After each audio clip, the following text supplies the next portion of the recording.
In the heart of Odisha, on the eastern coast of India, stands one of the most sacred and mysterious temples in the world, the Jagannath Temple of Puri. Every year, millions gather to catch a glimpse of the Lord who has no hands, no feet, but eyes so wide, it feels like he sees everything.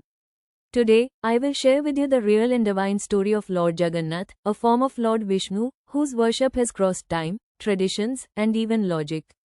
The king's quest for God. Thousands of years ago, there was a noble king named Indradyumna, who ruled the kingdom of Malwa. Though he had riches, armies, and power, his heart longed for one thing: I want to see God, not just worship him, but see him with my eyes. One night, he had a dream. A divine voice spoke, greater than, go east, to the shores of the Nilachal mountain in Odisha. There, I will appear in a special form. The king immediately set out with his sages and soldiers, guided only by faith in the stars. The floating miracle Daru Brahma. After weeks of travel, he reached the seashore near Puri. But what he saw was strange: a large wooden log, glowing faintly, floating on the waves. It was no ordinary wood. The local villagers said it appeared from the ocean mysteriously and couldn't be moved. Elephants, horses, even hundreds of men tried, but it wouldn't budge. The king knelt and prayed, O Lord, if this is truly you, come to us. And with one gentle push, the log moved, as if it was floating on air. This wood was Daru Brahma, the living divine wood. The mysterious carpenter. Now came the challenge: who could carve idols from this sacred wood? Suddenly, an old carpenter appeared, no one knew from where. He said, I will carve the idols of Lord Jagannath, Balabhadra, and Subhadra. But you must promise, no one should open the door until I am finished. The king agreed. The carpenter began his work behind closed doors.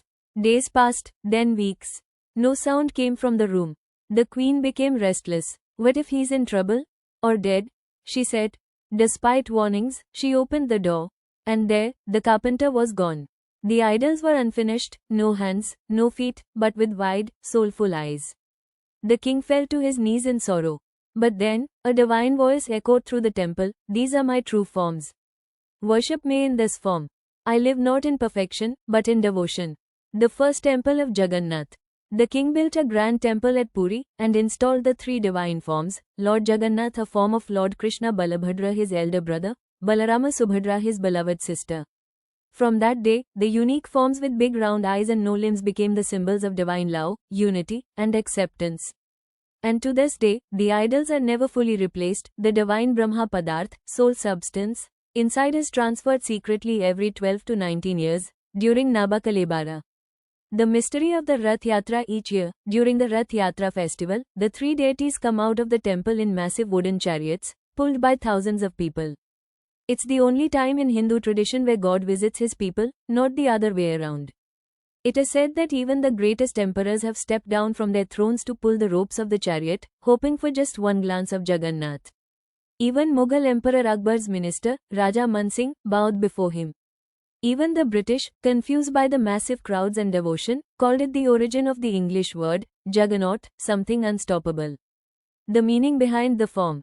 But why does Jagannath have no hands or feet? Because he does not need them. He sees everything, with wide, watchful eyes. He reaches everyone, without moving. He accepts all, rich or poor, Hindu or not. In Jagannath's world, everyone is equal. That's why non-Brahmins, tribals, saints, and even foreigners have all been a part of his worship. He is not the god of one group, he is the Lord of the universe. The living Lord of Puri. In the Jagannath temple, the idols are made of wood, and yet they are considered alive. Every day, the Lord eats, sleeps, rests, and is served like a living being. The food cooked in his kitchen, the Mahaprasad, feeds thousands daily and is said to be blessed beyond compare. What makes Lord Jagannath so powerful is not just his history, but his message: you don't need to be perfect to find God. You only need love. So next time you see those big, round eyes, remember, it's not just a statue. It's the loving gaze of Jagannath, your friend, your Lord, your guardian. Jai Jagannathan.